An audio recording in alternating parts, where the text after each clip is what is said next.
हाय दोस्तों, welcome to my YouTube channel. तो आज हम इस वीडियो में जानेंगे आइडेंटिटी कॉलम के बारे में और साथ में हम जानेंगे इससे रिलेटेड इंटरव्यू क्वेश्चन में। तो दोस्तों आज हम इसमें आपको बताऊंगा कि आइडेंटिटी कॉलम होता क्या है और कैसे क्रिएट करते हैं, नॉर्मल क्वेरी के थ्रू और यूआईडी के थ्रू। और इसमें इंटरव्यू में आपको किस टाइप के क्वेश्चन पूछे जाते हैं और कैसे ट्रिकी क्वेश्चन सब है, सारे चीज़ मैं आपको इसमें बताऊंगा। तो चलिए हम चलते हैं आइडेंटिटी कॉलम के बारे में जानते हैं। तो दोस्तों ये बताऊंगा कि आइडेंटिटी बेसिकली जो होता है ये ऑटो जनरेटेड कॉलम होता है। मान लो कि कोई टेबल है और उस टेबल में आपको जो है कोई ऐसा कॉलम है और आप चाहते हो कि वो कॉलम को आप मतलब ऑटो जनरेट बनाना चाहते हो। तो हम उस केस में हम आइडेंटिटी हम सेट करते हैं उस पर्टिकुलर कॉलम में, और जो भी आप रेंज सेट करते हो तो वो रेंज में जो है उस कॉलम में आपको जो डेटा जो होता है ऑटोमेटिकली इंसर्ट होना स्टार्ट होता है जब आप उस टेबल पे कोई भी इंसर्ट क्वेरी परफॉर्म करते हो। और ये भी मैं आपको बताऊंगा कि उस कॉलम में आपको डेटा इंसर्ट करने की कोई ज़रूरत नहीं होती। जैसे मान लो अब मैं इसमें सारा चीज़ आपको कवर करूँगा रियल टाइम एग्जांपल दे करके भी, ठीक है। तो पहले हम जान लेते हैं कि ये है क्या। तो और एक और चीज़ नोट में बताऊंगा कि we can create only one identity column for the table. तो आपको दोस्तों ये भी जानना है कि एक टेबल में आप एक से ज़्यादा कॉलम आइडेंटिटी कॉलम अप्लाई नहीं कर सकते हो। ये बहुत इंपॉर्टेंट पॉइंट है, क्योंकि आपसे इंटरव्यू में आपसे पूछेगा कि क्या मैं एक टेबल है और उसमें 2-4 कॉलम में आइडेंटिटी कर सकते हैं, ऐसा कुछ ट्रिकी पूछ देता है। तो नहीं, नहीं कर सकते हैं, एक ही में कर सकते हैं। और आपसे बहुत बहुत ही इम्पोर्टेंट इंटरव्यू क्वेश्चन मैं आपको बताऊंगा, जैसे कि मैंने खुद फेस किए हैं जब एज ए मैं फ्रेशर वर्क कर रहा था। तो मतलब जॉब सर्च कर रहा था और 1-2 साल एक्सपीरियंस पे भी मैंने इस टाइप के क्वेश्चन फेस किए हैं। तो एक्चुअली पूछा क्या था हमसे कि मान लो कि एक टेबल है और उस टेबल में आप डेटा को बहुत सारा डेटा है, मान लो 4, 5, 6, 7, 8, 9, 10 कुछ भी रिकॉर्ड है और एक कॉलम उसमें आइडेंटिटी कॉलम है।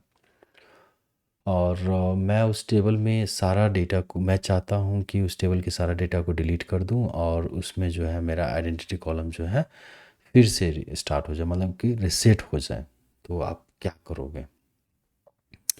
क्योंकि आप यूजुअली देखोगे दोस्तों, आप जब डेटा इंसर्ट करोगे आइडेंटिटी कॉलम में तो जो भी रिकॉर्ड आप जैसे मान लो 1, 2, 3, 4 आपका आइडेंटिटी कॉलम में इंसर्ट हो गया रिकॉर्ड, मान लो आप 4 को डिलीट कर दोगे तो आप चाहोगे कि फिर 4 आ जाए। ऐसा नहीं होता, वो 5 से इंसर्ट होगा। जहाँ से सीक्वेंस उसका इंटू आ रहा था वहीं से स्टार्ट हो जाता है। तो उस केस में हमसे इस टाइप से पूछा था, तो मतलब कैसे आप हैंडल कर सकते हो, आप कैसे आपको मतलब रिसेट कर सकते हो, कैसे मतलब ऐसे कर सकते हो, ये बहुत इंपॉर्टेंट क्वेश्चन है। तो आप इस केस में आप जो है दोस्तों डिलीट क्वेरी यदि आप उस टेबल पे चलाते हो तो नहीं कर सकते हो। फर्स्ट ये माइंड में रख लो, क्योंकि आपको लगा कि नहीं पूरा डेटा को डिलीट कर देंगे या फिर से नया डेटा स्टार्ट करेंगे तो कॉलम स्टार्ट हो जाएगा, नहीं।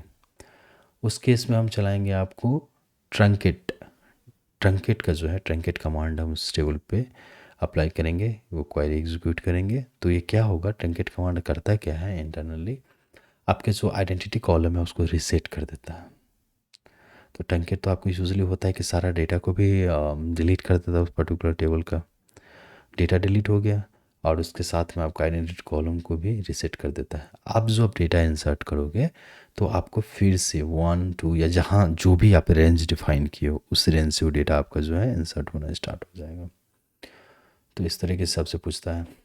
एक और इंटरव्यू हमसे पूछा था कि मान लो कि एक टेबल है और बहुत, ये तो बहुत छोटा मतलब ज़्यादा कम्प्लेक्स नहीं था, ये सिंपल था कि मान लो कि एक टेबल है उसमें आइडेंटिटी कॉलम है, मतलब मुझे बनाना है और मैं चाहता हूँ कि उसमें कुछ ऐसा रेंज देना चाहता हूँ कि 5000 से स्टार्ट हो।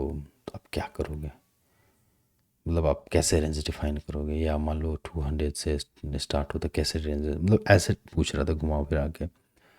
तो 5000 से स्टार्ट करना चाहते हो तो ऑब्वियसली आइडेंटिटी जो आप डिफाइन करते हो इन ब्रैकेट्स ऑफ 5000, 1 तो 5000, 5001, 5002, या मान लो जो भी रेंज 5000, वो बोला था 5000 विथ 2, 2 से 3 से 4 से, तो आप वो दे दो। टू का वो डिफरेंसेस जो कॉमा दोगे तो टू का डिफरेंस है 5002, 5004, 5006, इस टाइप से टू का डिफरेंसेस को आना स्टार्ट हो जाएगा। तो ये भी एक छोटा सा ट्रिकी क्वेश्चन है।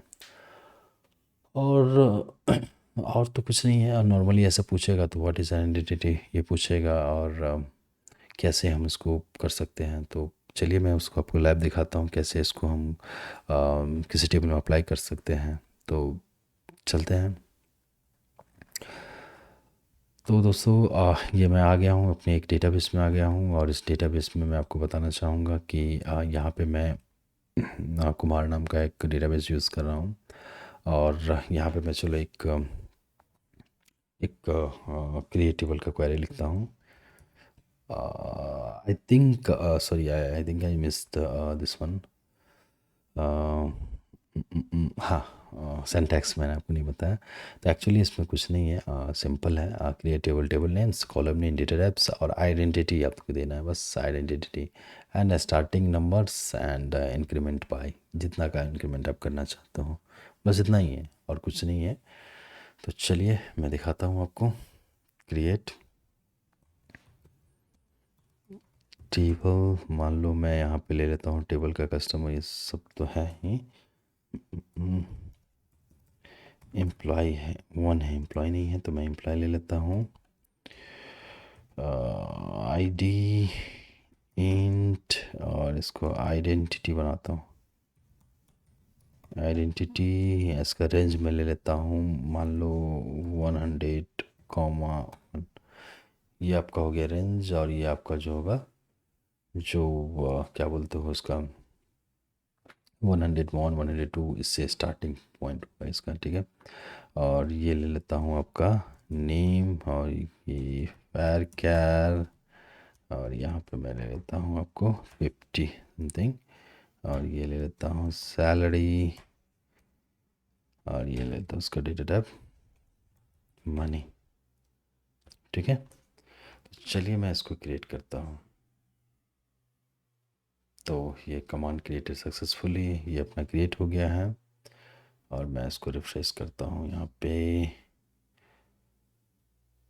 ओके, तो दोस्तों आप देख सकते हो यहाँ पे मैंने जो है आइडेंटिटी कॉलम जो है क्रिएट कर लिया है, ठीक है। सॉरी, टेबल क्रिएट कर लिया है, और ये मेरा आईडी आइडेंटिटी है। तो उसको आप चेक कैसे करोगे वो भी है अपने पास, तो आपको मैं दिखाता हूँ। राइट क्लिक करोगे इसको टेबल पे, और राइट क्लिक करके टेबल पे आप जो है डिज़ाइन पे आओगे।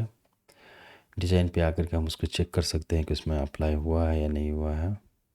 तो आईडी कॉलम पे मैं अप्लाई कैसे, इसको यहाँ सेलेक्ट किया हूँ, और ये स्क्रॉल को आप डाउन करोगे, स्क्रॉल डाउन तो देखोगे यहाँ पे आइडेंटिटी स्पेसिफिकेशन, एक्सपैंड कर लो तो यहाँ देखो यस यस। तो आपको क्लियर हो गया कि इस कॉलम पे आप जो है आइडेंटिटी अप्लाई हो गया है, ठीक है। तो दोस्तों मैं सेम चीज़ आपको बताऊंगा, एक एक नया टेबल। ये तो चलो हो गया, आपको क्वेरी के थ्रू आप किए हो, ठीक है। मान लो आप जो आईडी के थ्रू करोगे तो कैसे करोगे, बिना आपको, मान लो आपको क्वेरी याद नहीं है, नॉर्मल आप तो टेबल तो आपको पता ही है कि टेबल कैसे क्रिएट करना है। आ, इसका ले लेता हूँ मैं चलो डिपार्टमेंट ले लेता हूँ, डिपार्टमेंट आईडी नेम ले लेता हूँ, ठीक है। डी नेम, चलो सॉरी,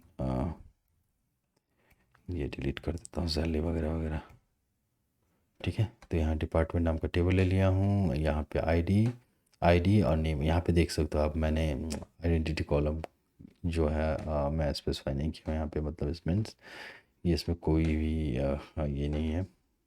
तो चलो मैं इसको क्रिएट कर लेता हूँ, और यहाँ पे मैं जाऊँगा रिफ्रेश पे, और देखेंगे हम यहाँ पे डिपार्टमेंट टेबल मेरा क्रिएट हो चुका है। अब जब इसमें जाके हम चेक करेंगे, डिज़ाइन में जाके चेक करेंगे, तो यहाँ पे हम देख सकते हैं कि यहाँ पे जब आप इसको सेलेक्ट करोगे, सेलेक्ट, हाँ दोस्तों एक चीज़ याद रखना है, अब जिसमें आप आइडेंटिटी ऐड करना चाह रहे हो, अप्लाई करना चाह रहे हो, तो उस कॉलम को आपको सेलेक्ट करना है, तभी जाके भी यहाँ पे इस पर अप्लाई कर सकते हो, यहाँ पे आएगा, ठीक है। तो इसको मैं नीचे आया, तो यहाँ इसको मैं देखो, इससे पहले मैं आपको दिखाया था तो वहाँ यस यस था, इसमें देखो नो नो है। तो आप उसको यहाँ से जो है नॉर्मली देखो, यहाँ एक ड्रॉप डाउन है ना, यस एंड नो। तो यहाँ से हम इसको यस पे क्लिक कर दिए, तो यहाँ देखो स्पेसिफाई हो गया है ना। Incremented one and the identity seed जो भी आप दे सकते हो, जैसे 200 कुछ भी स्टेप से दे सकते हो। और यहाँ पे सेव बटन पे जाके इसको सेव कर दो। और ओके, सेविंग अलाउ नहीं कर रहा I think. permitted the change you have made required for the following stable drop। Actually दोस्तों कभी कभी ये इशू आता है, ये मेरा SQL सर्वर का इशू है। आप ट्राई करोगे इस तरीके से जो है आप कर सकते हो, है ना। या जो आईडी के थ्रू आप करना चाहते हो तो इस तरीके से आप जो आइडेंटिटी अप्लाई कर सकते हो। ऐसा कुछ नहीं है। नहीं नहीं होने दे रहा। एक्चुअली इसका कुछ होगा, इशू होगा। तो चलिए कोई बात नहीं, इसमें टाइम हम नहीं वेस्ट करेंगे। यहाँ पे मैं आपको बताना चाहता हूँ आप मैं यही रिकमेंड करूँगा कि आप जो आईडी के थ्रू मत जाओ, बिकॉज आपको जब इंटरव्यू में पूछेगा तो आपको क्वेरी लिखना पड़ेगा। तो आप जो है क्वेरी के ही थ्रू आप रेफ़र करो, वो अच्छा रहेगा। बट नॉलेज के लिए मैं बता दिया हूँ कि आप इस तरीके से भी कर सकते हो, ठीक है। तो दोस्तों इस तरीके से जो है आप आइडेंटिटी कॉलम जो है क्रिएट कर सकते हो, किसी कॉलम पे अप्लाई कर सकते हो। और चलो इस वीडियो में इतना ही है। Thank you for watching this video. Bye bye and take care.